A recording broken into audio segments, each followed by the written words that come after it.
প্রত্যেককে নমস্কার। আজকে আর ভিডিওতে এসে বলতে পারলাম না যে হ্যালো ডিয়ার এক্সাম কমরেডস, কারণ আজকে কোনো ক্লাস নিয়ে আর আসেনি। আজকে এসছি ছাত্রছাত্রীদের জন্য যেমন তেমনই পশ্চিমবঙ্গের উত্তর থেকে দক্ষিণ, পূর্ব থেকে পশ্চিম, প্রান্তিক অঞ্চল, মফস্বল অঞ্চল, টাউন, সিটি, সর্ব অঙ্গের সমস্ত শিক্ষক শিক্ষিকাদের জন্যও বটে। এবং বিশেষত যে পশ্চিমবঙ্গে ছাত্রছাত্রীরা চাকরি প্রার্থী, যুবক যুবতী, প্রত্যেকের বাবা মায়েদের জন্য কিন্তু আজকে এই ছোট্ট ভিডিও বার্তায় আসলাম। কেন, কি সমস্যা হয়েছে? পিছনে একটি লেখা আছে, এটা কি নিয়ে? এটা হচ্ছে reform SSC, justice for aspirants. পশ্চিমবঙ্গের রাজ্যের কি হাল সেটা আমরা কিন্তু চাকরি বাকরির যারা প্রস্তুতি দিয়ে থাকি এবং তোমরা বা আপনাদের মধ্যে যারা চাকরি বাকরির প্রস্তুতি নেয় তারা খুব ভালো করে টের পাচ্ছে। পিএসসির বিভিন্ন পরীক্ষা নিয়ে যে ঢিলেমিপনা,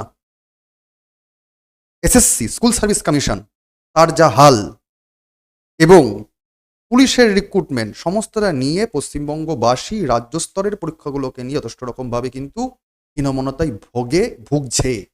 এবং সেই নিরিখেই যেটুকু আশার আলো ছিল রাজ্যের যারা সরকারি চাকরি প্রার্থী যুবক যুবতী, তাদের জন্য ছিল এক, এসএসসি অর্থাৎ স্টাফ সিলেকশন কমিশন, সেন্ট্রাল গভর্নমেন্টের চাকরি; দুই, রেলের পরীক্ষা; এবং তিন, ব্যাংক। রেলের পরীক্ষায় এর আগে দূর দূরান্তে সিট পড়তো, কিন্তু এই ট্রেন্ড শুরু হলো এসএসসি পরীক্ষায় ফেজ 13-এর মাধ্যমে। যেসব যুবক যুবতীর কাছে এসএসসি পরীক্ষা প্রায়োরিটি ছিল, যারা পিএসসির পরীক্ষা দেওয়ার জন্য চেষ্টা করেছিলে কিন্তু আশাহত হয়েছিল, যেমনটা তোমরা আশাহত হয়েছিলে স্কুল সার্ভিস কমিশনের জন্য, চেয়েছিলে শিক্ষক হতে, কিন্তু পরবর্তীকালে ডাব্লিউবিসিএস দিকে মোল্ড নিয়েছিলে, পরে ডাব্লিউবিসিএস ইরেগুলার হয়ে যাওয়ার জন্য আস্তে আস্তে এসএসসির জন্য মোল্ড হচ্ছিলে।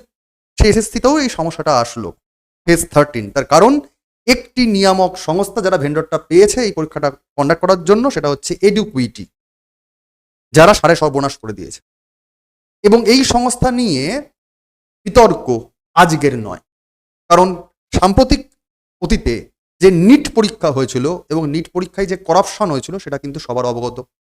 দুই, মধ্যপ্রদেশে ওখানকার স্টেট পিএসসির পরীক্ষাতে যে সমস্যা হয়েছে সেটাও কিন্তু অনেকেরই খবর, যারা পড়েন দেখেন তারাও অবগত। সেই সংস্থাকেই দায়িত্ব দেওয়া হয়েছে এসএসসির মতো একটা বড় পরীক্ষাগুলোকে কন্ডাক্ট করাবার জন্য। কি সমস্যা হচ্ছে? সমস্যা হচ্ছে এক, যুবক যুবতী প্রত্যেকে নির্বিশেষে তাদের সিট পড়ছে হোম টাউনের বদলে পড়ছে কোথায়? 500 থেকে 600 কিলোমিটার দূর অন্য রাজ্যে গিয়ে, যেখানে প্রথম কথা হচ্ছে একটা পরীক্ষার জন্য প্রস্তুতি নিতে গেলে যে মানসিক ট্রমা যায়, তার সঙ্গে গোদের ওপর বিস্ফোরা হয়ে যাচ্ছে এখন খরচ। পরীক্ষা দিতে যাব, অনেক টাকা খরচ হয়ে যাবে। যারা যুবতী তাদের তো গার্জিয়ান যাবে, সেখানে সংখ্যা আরও বেশি, খরচের পরিমাণ আরও বেশি।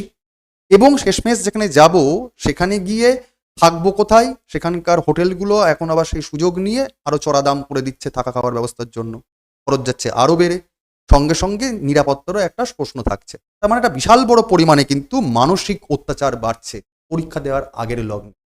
খুব ভালো কথা।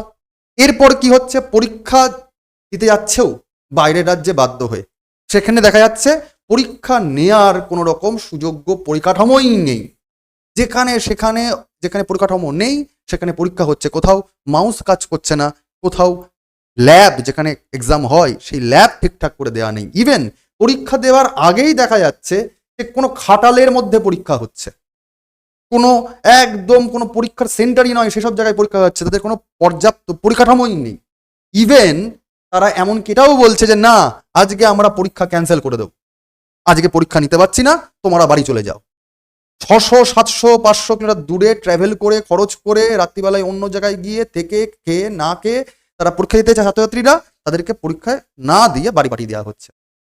পরীক্ষা লেটে হচ্ছে, ঠিকঠাক টাইমে হচ্ছে না।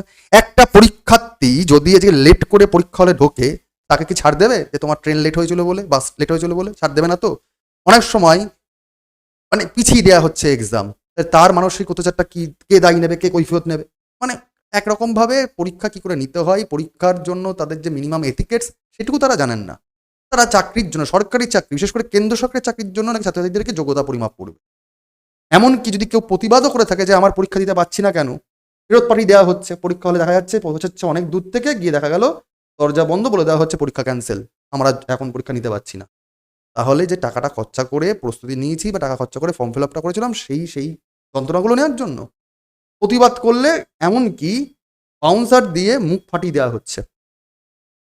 এমন গার্জিয়ানরা যদি প্রতিবাদ করে থাকে, বিশেষ করে ছাত্রছাত্রীদের বাবা মা যদি যায়, তখন বলা হচ্ছে সন্ধ্যে 7টার সময় 8টার সময় পরীক্ষা নেওয়া হবে। সরকারি চাকরির তো একটা মিনিমাম পরীক্ষা নেওয়ারও সময়কাল সীমা থাকবে না? তার নিয়মকানুন তো আছে সমস্ত কিছু, যাচাকরি করে দেওয়া যায় না? তাহলে সেই নিরিখে আর উপায় কি? আর উপায় আমাদের যা ছাত্রছাত্রী, যারা আমরা শিক্ষক, ছাত্রছাত্রীদের জন্য ছাত্রছাত্রীরাও তো অবশ্যই তারা জাস্টিস চাইছে। আমাদের শিক্ষক এবং অভিভাবকদেরকেও আওয়াজ তুলতে যে ভাই পরীক্ষা তুমি ঠিকঠাক করে নাও, কারণ এটা দেশের যে যুবক সম্প্রদায় রয়েছে তাদের জন্য দরকার। একটা পরীক্ষা দেওয়ার জন্য তাদের যে পরীক্ষা পদ্ধতি প্রক্রিয়াকরণ সেটা ঠিকঠাক টাইমে অর্গানাইজ করতে পারছে না, চেক ঠিকঠাক করেছে, বরং বসে বসে তারা রিলস বানাচ্ছে। তাহলে এটা কি কোনো পরীক্ষা হচ্ছে? তাহলে আজকে যদি এসএসসি ফেজ 13 এই সমস্যাগুলো হয়, যেখানে কম পরীক্ষার্থীর সংখ্যা থাকবে, তাহলে সেখানে আজকে সিজিএল এর মতো ব্যাপারগুলো বা আজকে এমটিএস বড় বড় পরীক্ষা যেগুলো আছে, এইচএস লেভেল, এসএসসি জিডি, সেখানে গিয়ে কি কাণ্ডটা হবে রে বাবা?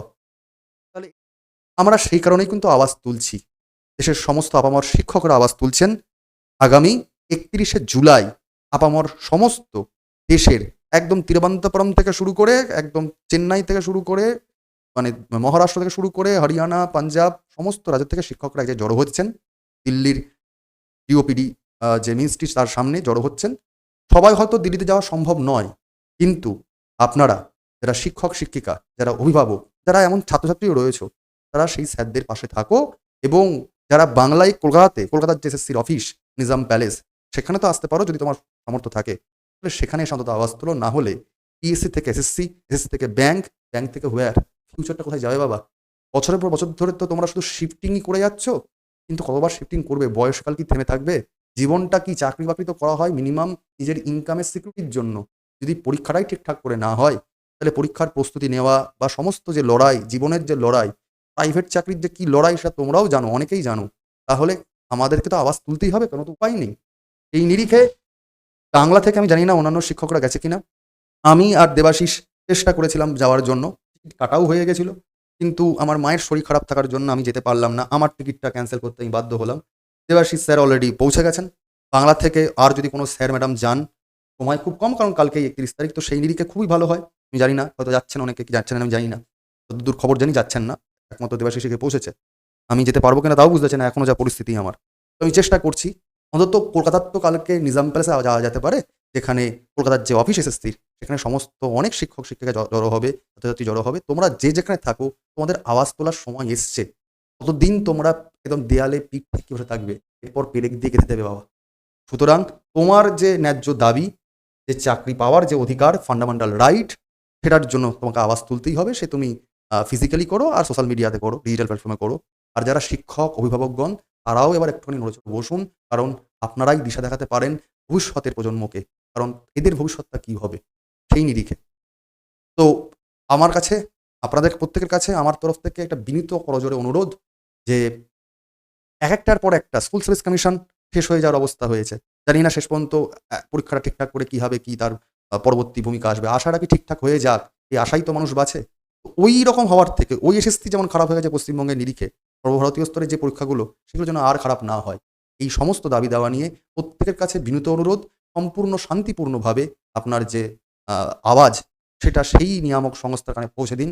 তারা যেন চোখ বন্ধ করে আর না থাকে, দুর্নীতি হওয়ার কোনো স্কোপই তৈরি না হয়, এবং এই রকম ইরেগুলার কন্ডাক্ট যেন পরীক্ষা নেওয়াকে নিয়ে এটা যেন হতে না পারে। আর ঠিকঠাক পরীক্ষা হোক, ঠিকঠাক রিক্রুটমেন্ট হোক, এইটুকুতে সামান্য দাবি, একদম নিম্ন মধ্যবিত্ত পরিবার।